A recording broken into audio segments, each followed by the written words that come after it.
Back वक्त कई जनाजे जमा हो जाए तो अब नमाज जनाजा का क्या हुक्म है। चुनांचे अगर एक ही वक्त में कई जनाजा जमा हो जाए तो इसमें बेहतर यह है कि हर एक की नमाज जनाजा अलहदा अलहदा पढ़ी जाए। इस सूरत में जो सबसे ज़्यादा इल्म व अमल में अफजल हो उसकी नमाज जनाजा सबसे पहले पढ़ी जाए,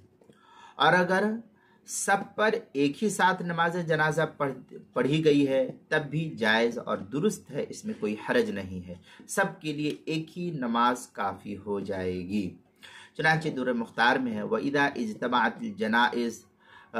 फ़इफ़रादुस्सला अला कुल्लि वाहिदिन औला मिनल जमी व तक़दीमुल अफ़ज़ल व इन जमा जाज़ा। ये दुर मुख्तार माशामी की इबारत है जो ज़करिया बुगडीपुर देवबंद का हिंदी नुस्खा उसकी तीसरी जिल्द सफ़ा 118, जो बैरूत का छपा हुआ नुस्खा उसकी तीसरी जिल्द सफ़ा 111, बदायु सनाए दूसरी जिल्द सफ़ा 56, अहसनुल फतावा जो कराची का छपा हुआ नुस्खा है उसकी चौथी जिल्द सफ़ा 208, किताबुल मसाइल उसकी दूसरी जिल्द सफ़ा 85 पर इसको नकल किया गया है।